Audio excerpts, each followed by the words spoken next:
What are the roadblocks that are stopping, say, traditional owners from doing the things that they want to do on their own land? What do you sort of see as the way forward that will empower people on their own land? I think they've got to change the legislation about traditional owners of the land. Why should we as owners of the country get permission from people to run something on their own property? Is the juvenile justice stuff, is that a passion of yours, helping young people? Yeah, it's a big passion of mine. I guess at the Brisbane Youth Detention Centre, I was quite lucky to have people like Powderfinger, Russell Crowe, Don Spencer, all the top footy players, all the guys came into the prison. We did programs for the young kids. When I cook, I don't taste the food, ever.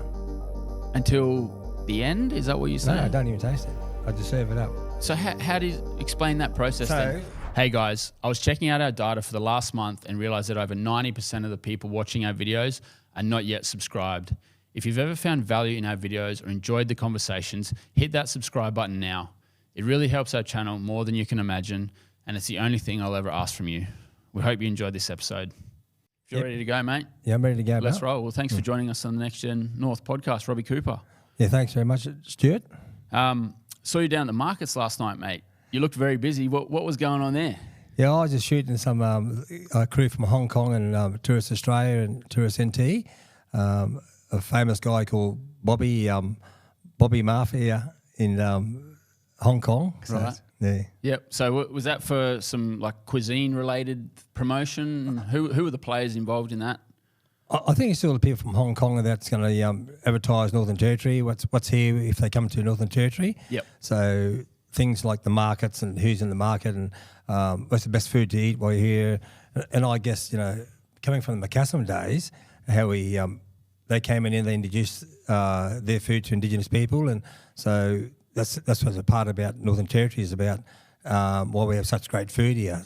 We have the Filipinos, the Thais, the Malaysian, Chinese. We have every nationality here with cooking. Yep. And I think that's why Darwin is such a good place. Yep. When it comes to the markets. So the Macassans, are they Indonesian based, or was that like Malaysia, Indonesia, sort of that region? Yeah, I can know that region, Malaysia and thing, and they come to Northern Territory, and there is a few Aboriginals who've gone back to Indonesia. I have heard that. Yeah, they found that they're Aboriginals from Tiwi Island, so it's amazing, Yeah, fascinating. So do you think that there's some really strong overlap in the way that Aboriginal people and, say, the Malaysians, the Macassans, in terms of cooking, the same sort of ingredients, same sort of way that they cook their food? You see some commonalities there? Yes, I definitely do, because, my grandfather is Malaysian, and he came out to Australia as a pearl diver, teaching guys how to dive for pearls many years and years ago. Yep. So back in the old days, they had the old head tanks go down diving, and so my pop, he taught guys how to do all that sort of stuff. Yeah? Whereabouts in the north was that? Up in TI and all those places, yeah. Okay. So they dived all around there, and Broome and all them places, yeah. Yeah, fantastic. And I've heard that you come from a bit of a lineage as well of buffalo hunters, is that right? Yeah, my grandfather, the famous Robby Cooper, who I got named after. Yep. So on horseback, he shot 2,600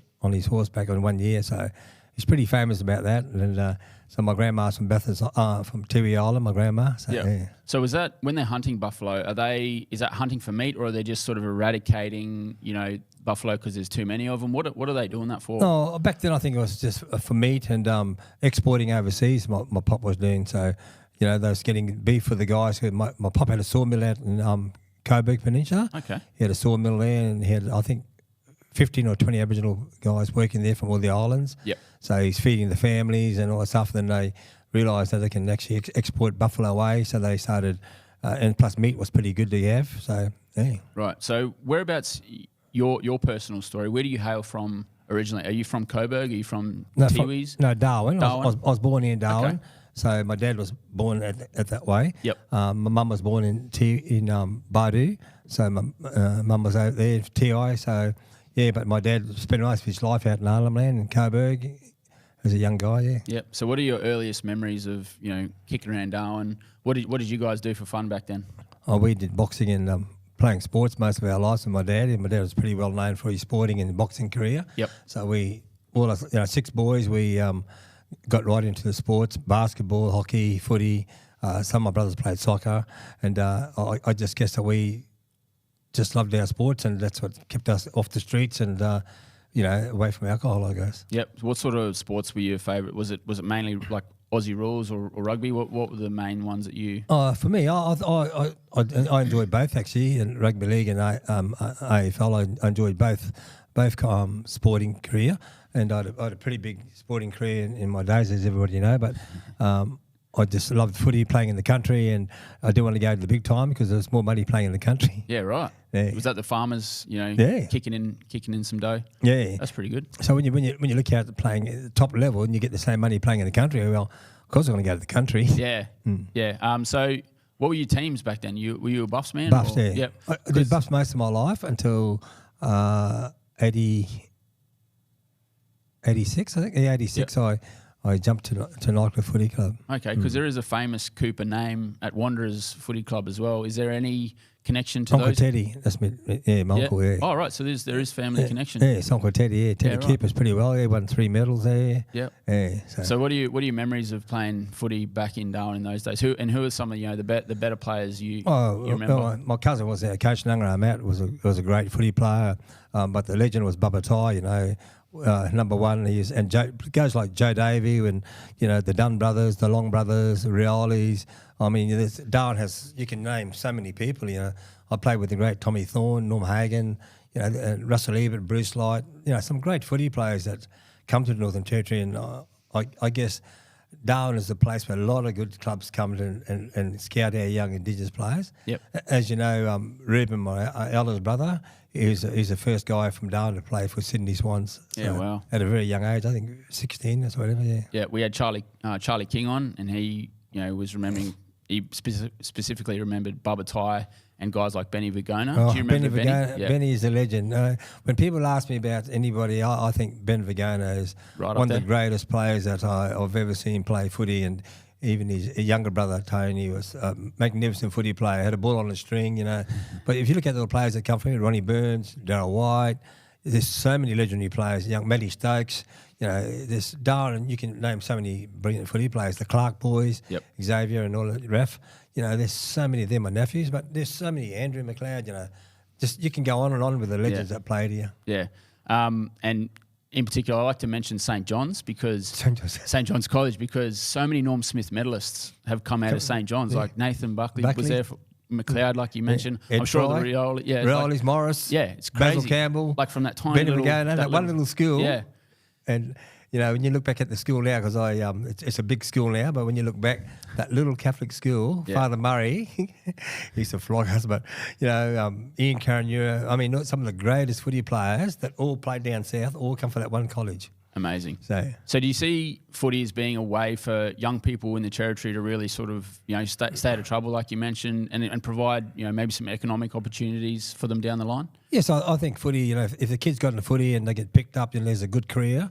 As you know, my grandson, Jace Burgon, he's down in Port Adelaide, and, and they've never been in trouble. So sporting will give them a future to look for in the future. Yep. I guess if you're not playing sports, at the moment, these young kids get bored, so they turn to, street drinking and little gangs. But I think the most important thing is once you get into sports, you make good friends, you get respect, and you got to work for what you got to get. So.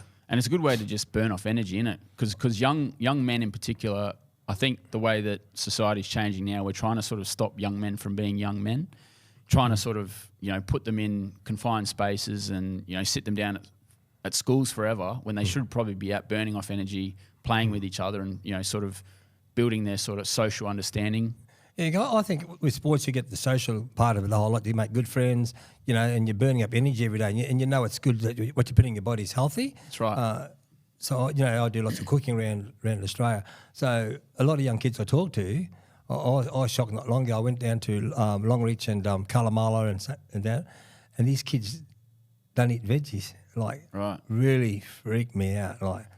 Is that because there's they talk about food deserts? There's no fresh food there, or is it upbringing, or what are those reasons why those kids didn't have good healthy food? I don't know. I think it's just the way they're just so used to just buying takeaways, and and then when I show them what to cook at a very good price, they go down the corner shop and buy takeaway spring rolls and just buckets of chips that cost $11, which all the fried shit. All the fried shit, and so you get tired. If you eat bad food, your body's like a car. So if you put crap into your fuel into your body, you're gonna burn out. So I don't buy takeaway food, and I prefer to just cook my own food at home. So, moving on to cooking, I think that's a good segue. So, what sort of opportunities has cooking provided you? And what are your influences in cooking? Is it your family? Is it your sort of own personal lineage? What are your sort of main influences? What it's brought I to you? think since I've been on MasterChef, it's been I was lucky because I've been cooking since I was about 14-year-old. So I learned all these great skills from my mum, and my grandfather had been in Malaysian side of stuff, and just being around families, because back those days we went to different families every day, so we spent a lot of time sitting around tables eating food together, and then just learning the different techniques of cooking and stuff. But I guess MasterChef has really boosted my cooking skills up a fair bit, and get me around the place now. It's pretty good. So did you have to sort of step out of the box when you're on MasterChef and, maybe not do the things that you know and love so much? Because I don't know, MasterChef, they sort of give you to do different skills-based challenges and things like that, right? Yeah. So it gives you an idea to look at this sort of stuff. But I guess I'm a different chef to most chefs. I've never tasted food. So what do you mean? I don't taste food. When I cook, I don't taste the food ever. Until the end? Is that what you're saying? No, I don't even taste it. I just serve it up. Is that so? How do you explain that process? So then? I learned when I was 15. I learned from a good chef, and he taught me never to taste food, because if you taste food, your taste buds when you taste one food, that takes hours for that taste bud to go away. Right. So it's very hard. So he just taught me how to smell. So when you're smelling, so yesterday, cooking for those Hong Kong people, they watched me the whole time. They couldn't believe. And when I finished, he said it was the best chili crab he's ever eaten in his life. That's fast. I've never heard anything like that before. And that's why I'm different to everybody else. And I just done a cooking thing for Why Not Charters. Yeah. And I had 20 guys standing me, watching me to see if I taste the food when I finished. And I did 6 dishes.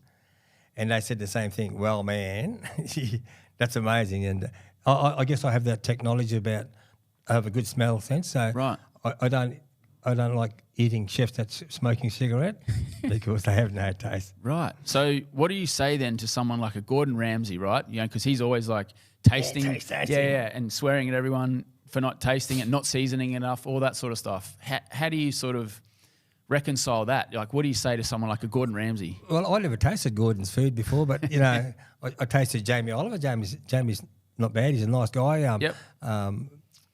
Gabriel Gatte,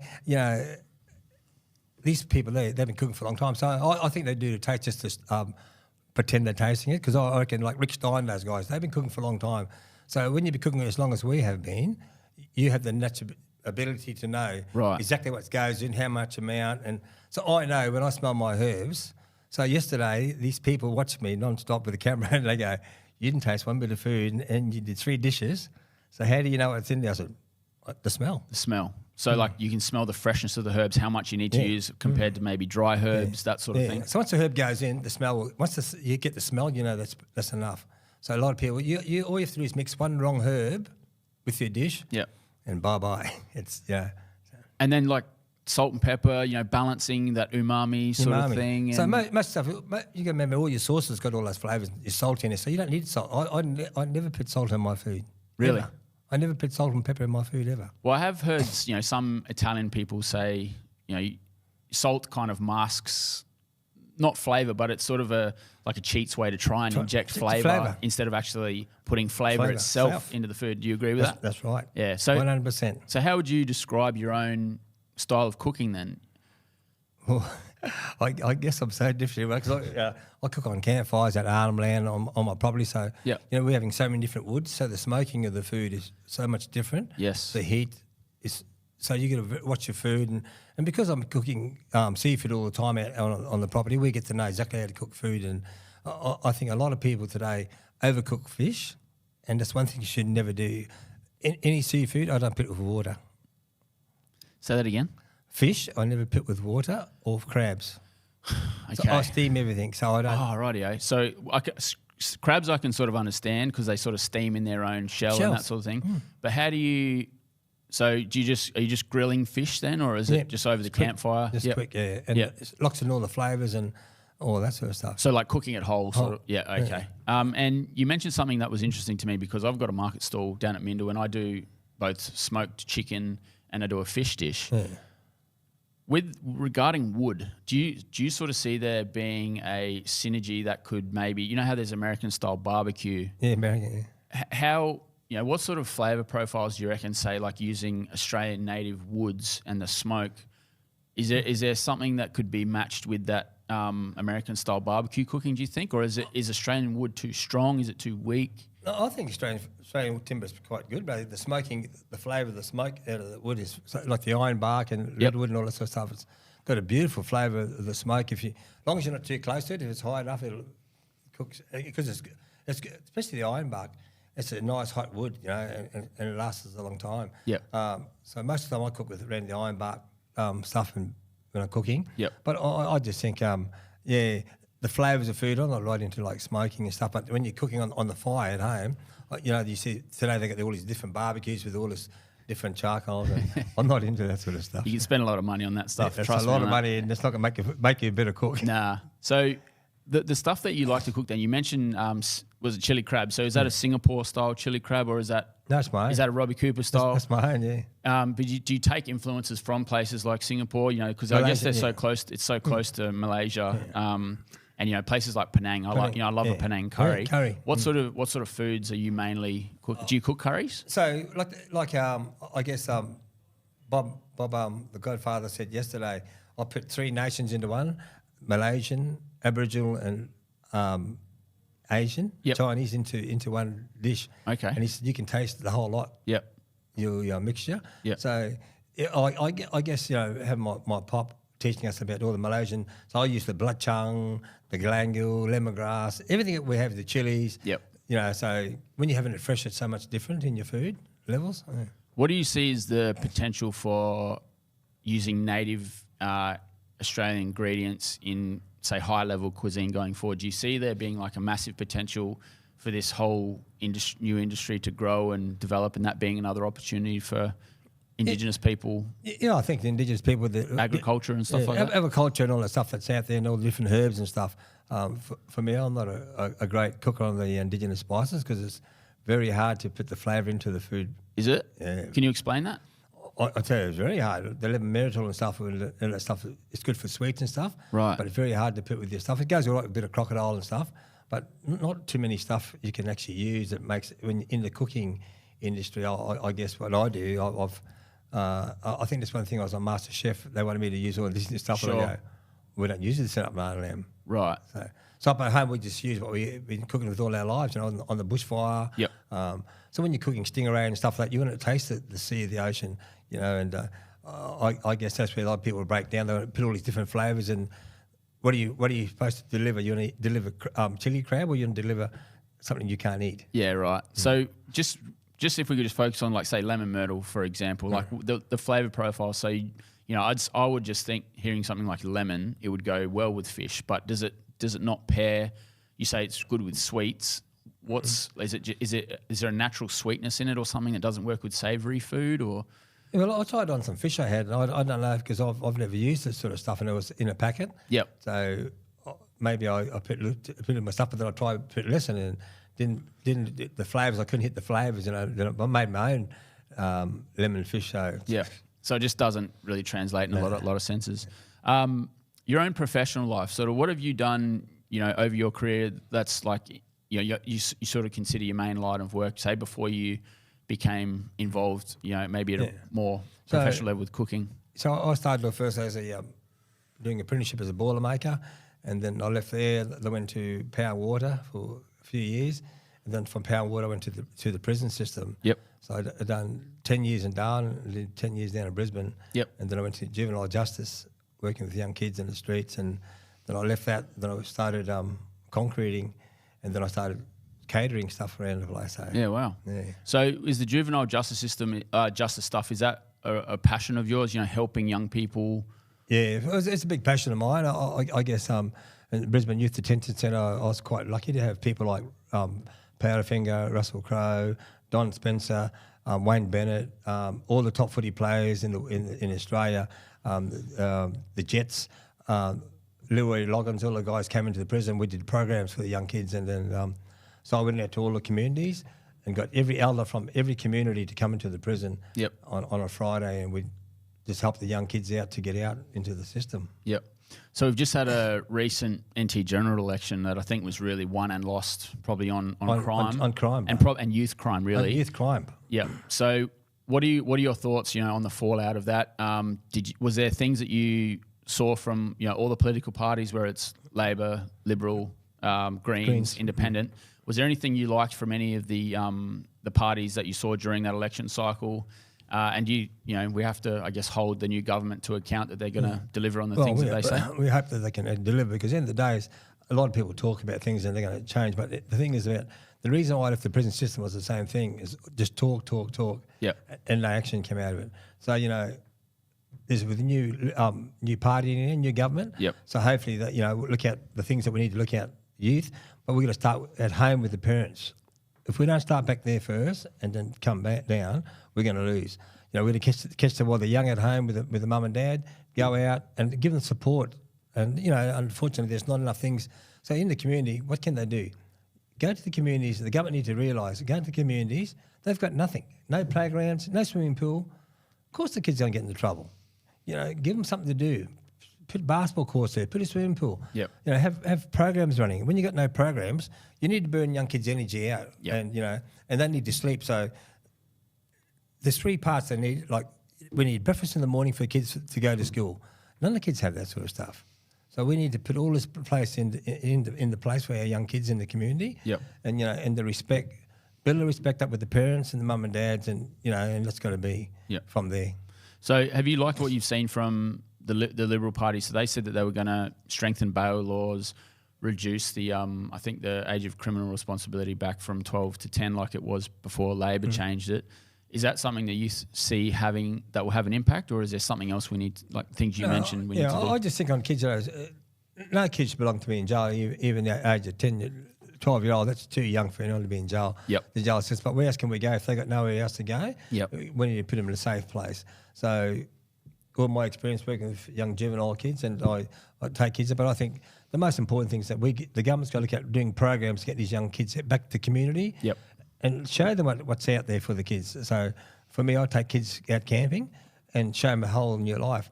And the kids get so flustered that I say, I love you. They go, what's that? Yeah, right. So it's amazing. They don't get. So you tell them over and over, and it's like a dog. You tell a dog it's a pain in the bum, the dog's going to hate you. Yep. But you give the loving back, it'll come back to you, bro. And I think that's where a lot of kids are missing that part. Yep. So you say you take them camping. Whereabouts in the Territory do you go? So I take the kids out to my property at Willagee. Yep. So I take the kids out there usually 3 or 4 days, and from there we do hunting. They set up their tent, so they help me in the kitchen, cook, get ready, just all the basic things you do in a normal family lifestyle. And the kids, and we sit around a campfire. Yep. And the kids open up. It's amazing. So in town here, the government's failing by taking them to a hotel. That's their respite. What's a hotel going to do? So they need to go back home to the country, connect to the land, but it's not happening enough. Yeah. I've been out to a place called, I think I'm going to butcher this name, but I think it was called Bunny Inwan Bullock out at the Coburn Peninsula. Oh, yeah. And it was amazing. We camped on the beach. We were spearing mud crab on the beach, which I've never done before. No, because it just doesn't happen around Darwin.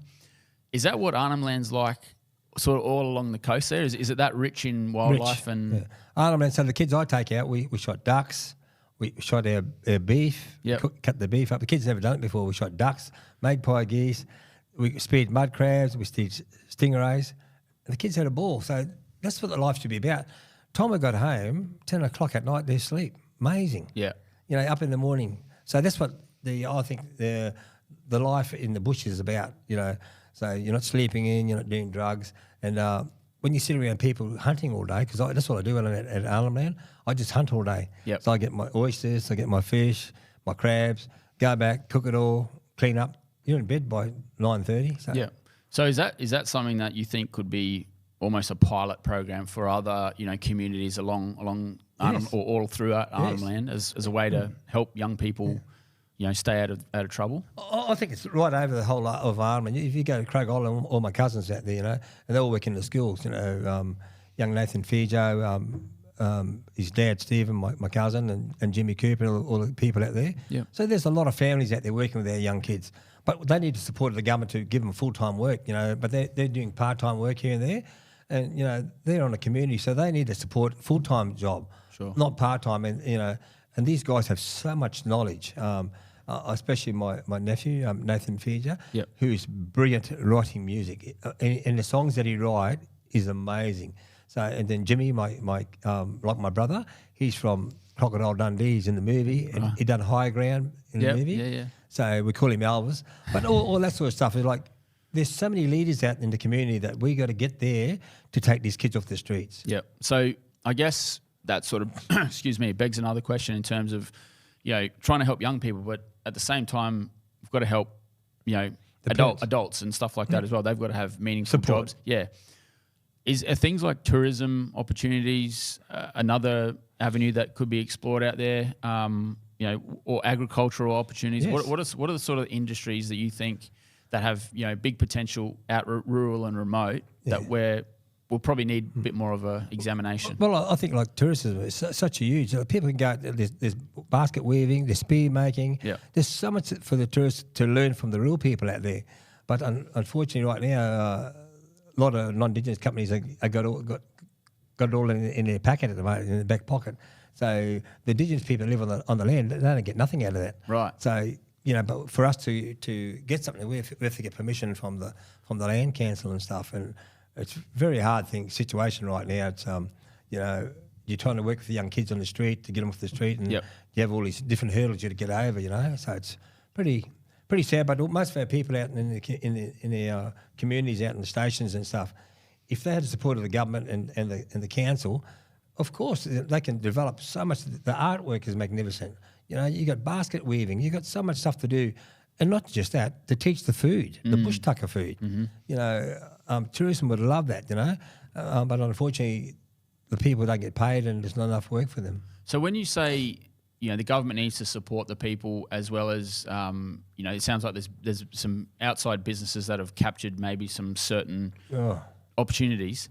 What are the how do we remedy that? What are the roadblocks that are stopping say traditional owners from doing the things that they want to do on their own land? You've also said they've got to go through the land councils. I've asked this similar question to Senator Nampijinpa Price when she was on the podcast. Is it something like a review of the Native Title Act and things like that? What do you sort of see as the way forward that will empower people on their own land to engage in their own pursuits? I think they've got to change the legislation about traditional owners of the land.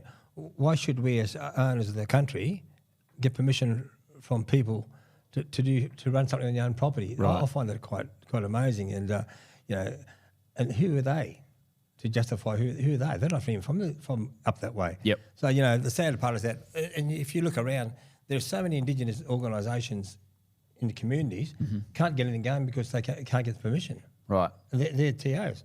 You can go anywhere from all through Arnhem Land, Nullarbor, everywhere, and they'll tell you the same story.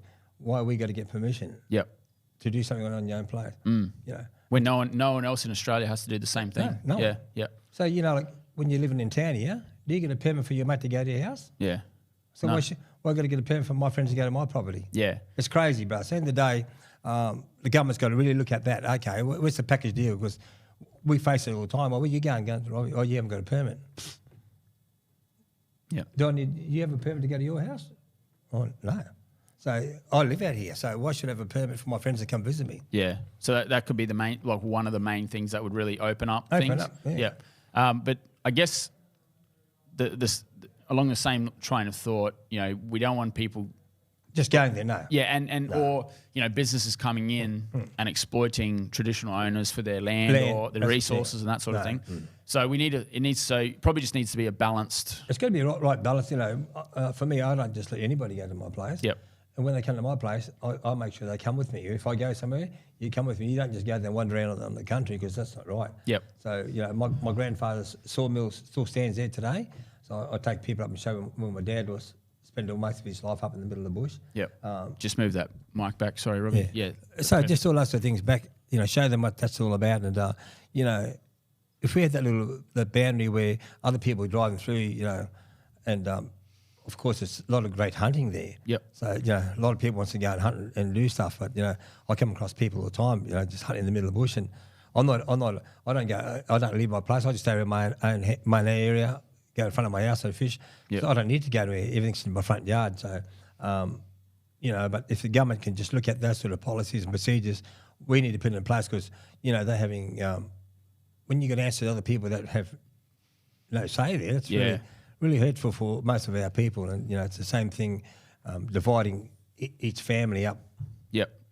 So it basically just has, I understand why, you know, the Land Rights Act was put in place. It's obviously to give TOs protections over their own land, but it sounds to me like it's probably just swung too far in that sense, that it's protecting people and actually taking away their opportunity to, you know, do what they want to do. Yeah. It is the most important thing, but if you read it, but there's so many books about my grandfather, about and old Uncle Bill Nargi, you know, and old man Karki and Compass, all these old people that we grew up as young kids. Most of these people don't even know who they are. Yeah. And these are the big people, the head people.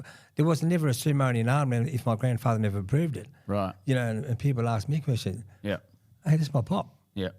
Reuben Cooper, Robert Joel Cooper is my grandfather from Melville Island. So all this sort of stuff, people ask you these sort of things, bro, and it does gets on your nerves a bit, you know. Read the book. Yeah. I don't see other people's name in the book. My pop, you know. So all this sort of stuff, you know, and it's sad, but we got to go through all this sort of stuff, and, you know, because I think there's so much land for every family to enjoy, bro. Right. You know, and then people say, that's mine. That's wrong, bro. At the end of the day, that's all a clown of people out there, you know. So. Yep. Well, we've just had also the failed voice referendum. I don't know what your thoughts are, if that's, you know, something you want to speak on, but is there another way that, say, the traditional owners can maybe, as a collective, instead of having to go through like this sort of centralised power structure like the land councils, is that they have their own sort of committee group? Yeah, exactly. Yeah. Is that something that's ever been considered, or I don't know? I think because the power that these other guys, you know, they get the little group together and they form a little group of people that always outvote other people. Right. Yeah, and I think the government's got to get rid of that. Find out who's the people from that place and say and the government and the land commission are going to say, these are the people that belong there, and that's it. Yep. You know, not a caretaker. Yep. The people actually been there most of their life. So, you know, all this sort of stuff's got to come involved. And until the government looks at that sort of stuff, and we're going to have issues all the time. Yeah, maybe just, I don't know, something where you could actually elect people that represent each section. Yeah. But it doesn't. You know, like for us, I can tell you now, we've never been invited to any of the meetings they have here. Right. And we live out there. And go out and see our place, how it's set up clean, neat, and everything. But so it's almost like the decision-making power is over here when you guys are over here. There. Yeah. So and the decisions that they're making actually affects everybody. What you're doing. Yeah. Right. Well, it seems like there's a bit of work to be done in that space, and maybe the new government will. I hope the new government does sit down and say, okay, we need to do this stuff, because, you know, everyone's going to be accountable for what happens, bro. Yep. Every family wants to live out on their land. Yep. And survive and look after their property. But when people don't live there, they get all opportunities more than other people that actually live there. Yep. So, you know, it makes it hard for families living out on country, and I guess that's why people head back into town. You know, the housing's pretty poor. So, you know, we have the government fundings for housing never get touched. Yep. So, you know, just a lot of things happens, bro. Yeah, but other people, they get this done, I get that done, and I scratch my head every day about, like, I've been sitting here for ages, it's never been happening. So yeah. Well, in terms of Willagy itself, have you taken, you know, other contestants out there from MasterChef? What sort of things have you got going out there at the moment? So I've taken Kath out there from MasterChef. Yep. We had a board out there and cooking, and I cook with the Vault, and the famous Cage Man. But I've taken quite a few people out there and just show them what to do out there. And so I try and teach them what I catch each day. Right. Like we have massive oysters out there, and I guess the boys will tell you about the oysters we have there. And you know, our seafood is, I got the best shopping centre probably in Australia. It's just brilliant. And what's their feedback when they go out there? What do they think? It's just wow. So I just took some friends out from Wollongong yesterday, and so a guy was travelling back to Wollongong. Yeah. He turned around past Mount Isa, and his son reckoned, well, we can go to Arnhem Land. He goes, that's been my dream. So he turned around and drove 1,200 k's back to spend 2 nights out with me at Arnhem Land. So I just took him out, and he's in his 70s. Yeah. And that's amazing to take somebody out to show where we grew up. So that's my dad's dream, is about, not about tourism, but that showing people how I grew up as a young kid, out there, and that's, I guess, why we've never been in trouble. So all my brothers, we've never been in trouble. Yep. A family, and I guess, if you're away from alcohol, and most kids monkey see, monkey do, bro. Yeah. Do you think boxing gave you some discipline in that respect? Like, a lot of young kids especially think that they go all right, like they think they're pretty good, and then they get smacked in the face, and it sort of, Wakes them livens them up a bit. Liven them up, mate, yeah. How did sort of that boxing discipline impact your life? Oh, I think boxing is a great option for us boys. I think having a strict father, and my father, I mean, when you say strict, if my dad's to be at the table at 5, he means sitting on the table at 5, not 1 minute past 5. And it gives you the structure about discipline, respect, and you build that stuff when you're training and you're fighting, and it gives you good confidence, So my dad never wanted us to fight. My dad didn't want us to go do stuff. Sure. But in the day, we just loved boxing and running and playing sports. So, because in sports, if most kids get in sports, but you got so many friends, and you get the opportunity to travel a bit. As my grandson, I guess, young Nick Yarn, he's pretty well known up here in his footy career. Yep. And he's one of the good footy players, my grandson. And Nick travels away every week, and he works in the mine. He travels away. He has a future to play footy anywhere, but he loves Darwin. So, you can't take the Darwin out of these young kids today. And he's up one of the top players up in Darwin here. So it's. Is he used to play for Saints? Now he went to Buffalo? Buffaloes? He went to Saints. My dad was alive, would have kicked his backside. But that was our enemy, back in those days. And even though my cousin, my famous cousin Jerry Rowe, a top footy player back in the days, old Jerry, a lot of our cousins played there. It's amazing. Yet my she's a Rowe. So I never knew that she was a Rowe. Right. And there was a young fellow on MasterChef that I think you built a bit of a relationship with during your season there. Can you tell us a little bit about that? Because I think a lot of people have been saying, they wanted you to start up a cooking show together, and how that would go. And actually, he rang me first thing this morning. He rings me every second day. Declan, him and I are very close. We live together, and so he's got actually a contract now with Asian Mob doing sauces. He had no idea before. Wow. So he lived with me, so I taught him how to do all the Asian stuff. And he's a beautiful kid, and I guess we built a bond between like a father and son. And sure. Declan's been very close to me. And also I got Melissa. I got Alice. She's over over in Europe. So I got a really good friend, Andre, the Italian cook. So he's there, and I got lots of Antonio, Ralph. I got some beautiful friends that I made on the show. But Declan and I had a special bond that we stuck by each other, and we cooked together, we lived together. Yeah. We wake up every morning. It's like a father and son competition. But I get that same thing every day. When I guess some of my followers see me, when are you and Declan do a show? And he rings me every day. So wow, because you. Without saying, you calling you old, you're one of the more senior cast members on MasterChef. Was that an advantage for you or a disadvantage? Did people treat you differently because of that, do you find? How was it? No, I think I get like a father part of all the kids. And so most nights we were in my room all learning how to cook all the Asian stuff, and doing the rice and everything. And Alice taught us to do Asian noodles, and Melissa showed us Italian pasta. Just so we shared a lot of knowledge between ourselves, in which we all picked up. And I think the bond we grew together, a special crew with Kath and everybody, Rhiannon, who she comes second. We were very close, and and you have the bond forever. It's a team you meet with people, and it's not very hard to explain at my age. And every morning we all go together, have a coffee together. That's how we start our day off. It was great. And do you get to go and visit those guys in their places, and they bring you into their world and show you their food and that sort of thing? Yeah, I'll be going down to Adelaide hopefully soon to catch up with Melissa and the girls down there. So I'll catch up there. If I'll go to any town, I'll catch up with them. And Andre, he's in Perth. He's a window glass cleaner high thing, and he's a top bloke. And so he's out there doing romantic dinners at night. Oh wow, there you go. Yeah. And there's there's some local territory, MasterChef icons now, Manoli, Mr. De Silva, and Daniel Lamble. Daniel, yeah. Do you have any connection to those guys? Yes, I have a lot to do with both of them all the time. And as we know, love Manoli. She's a brilliant chef. And she's just won the 3 gold plate things. And Amazing, her and Steph. And she's a great chef, and and she knows her flavours and very good. Daniel just opened a new stuff up now, so everyone in Darwin get behind him. He's a beautiful young kid, and I do lots of stuff with Daniel, so I'll go there and I'll do some pop-up with him soon. So. Great. Oh, awesome. We'll look forward to it. So how are you spending your free time these days? Do you get much free time now? You seem to be a busy man, Robby. No, I don't. I wish I could have some free time, but yeah. So I do. I work with clients, a disability client. So I have him 4 times a week. So I look after him and I teach him all the life skills, a bit of cooking for him now and then. Yep. They're taking him back to country. So I got that sort of stuff on the side. Then I do my cooking. Then I take.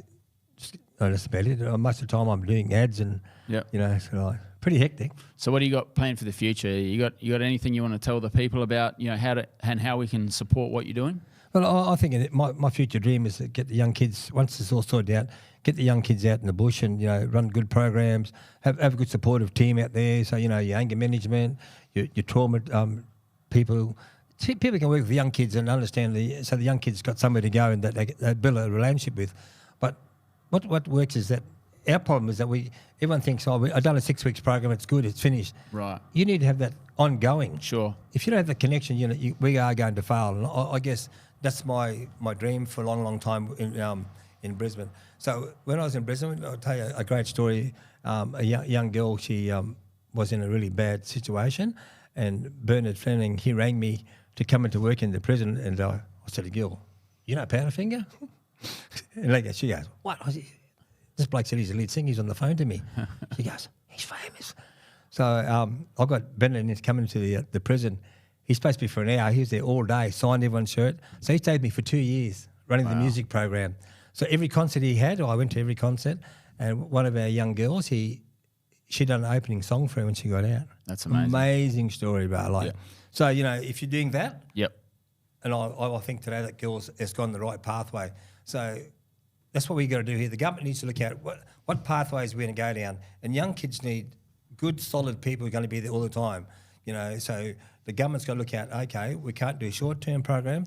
We've got to do ongoing programs all the time. And when they're back in town here, follow up. Yep. No one does that. When it's finished, see you later. So the kids go, "Oh, that's a load of crap." So we need to have good programs, outcomes, and see these kids learning about their knowledge and their culture. Until you do that, and also have parenting programs. So what I did in Brisbane in 2002, I ran a men's program. So the famous Dr. Noel Heyman, the first Indigenous doctor. So we ran a program. We got all the elders together. So we started with 15 men and their boys. Yep. So we went on a camp. So the camp involved, they had to do a domestic violence program before they got on. They had to do drug and alcoholic program, and had to be approved by Dr. Noel Heyman to go on their program. So every guy in the program couldn't do drugs, no alcohol, no swearing. So it was a great program. Then everyone heard about it, and it just blew out, massive. So I had Woolworths sponsoring us. I had Wilson's fishing shop giving us all the gear and camping gear. Yeah. And then the women found out. So women goes, "We need a program." So then every month we get together, father and son and the family get together. And I think that's what's missing. So we got to look at what program is going to be good for our young kids off the streets. We need to spend more time with the young kids and give them something to do. Yeah. So is that something that the current government should really consider? Is those, instead of those sort of short-term fixes where they get wrapped on the knuckles or whatever and turn loose back to societies, longer-term outcomes, longer-term programs, solutions and stuff. Yeah. And when they know the kids are getting out, start taking people in the family to build a relationship again. Yeah. The government needs to look at that. What we need is in Brisbane having the elders coming every Friday. We have a barbecue, so the elders sit with each kid, talk about the issues. And I got from Mergen, Cherbourg, Anala, everywhere, Logan, Ipswich, every elder in that community came into my centre. So this is what the government needs to do here at Dondale. Yep. If we're going to fix the problem, we need to start bringing the families in. Right. Build a support around these young kids and what he needs. Fair enough, I'm high on education. You need education. Then respect, and then family. So, and we're going to teach our case plan writers stop writing about who you are. Write about who the kid you're writing for. These kids live on the street. They have more knowledge than you can go to university. And I can go to university and read and learn stuff, but to actually do it in life, these kids are on the streets for 8-year-old. They know how to live on the street. Yeah. Most of us can't do that. So, the basic stuff is all that. So, yeah, is that missing in a lot of young kids' lives, is those senior authority figures To look up. that have just come from maybe broken families and that sort of thing. So repairing the family unit is a good way to start. Yeah, start. I think that's the most important, bro. You need role models, bro. So imagine I grew up with mum and dad all my life. Then people don't have that feeling that they're broken up, and so it's a very hard situation to get into. But you need that father figure and mother figure there to support you. One person can be good, and the other person can be the bad person. If a father growls a kid, he's going to run to his mum. That's right. But he's not going to get the same thing. Go back and see your father again. Yeah. Just those small things. And I'll tell you now, bro, the most important thing a parent can do is don't scare your kids that he can't talk to you. Mm-hmm. When your kids are scared of you, they ain't going to talk to you. So the most important thing is that you build a relationship. Your son or your daughter should be your best friend that you can talk to at any level, any situation, talk about the problem. But if you don't have that, you're going to lose all that stuff, And unfortunately, some people do get like that, and they don't know how to fix that, amend that thing. So that's a really important part about familyship with, my mum and dad. We talked a lot about what we did, and, we had a really good dad and stuff. So, a lot of kids miss all that stuff. So. Sounds like what you're saying is, kids need just a bit of balance in their life. I think you can say the same thing for cooking. It's a bit of a metaphor there. Yeah, well, it's basically if you can't balance it out, you always fail, but. That's right. Well, I think on that note, I think that's a good one to finish on, a good message, Robby. So thanks, mate. Appreciate you coming in today, and all the best for the future. Yeah, thanks very much, bro. Appreciate that, G. Thanks, everyone. See ya. See ya.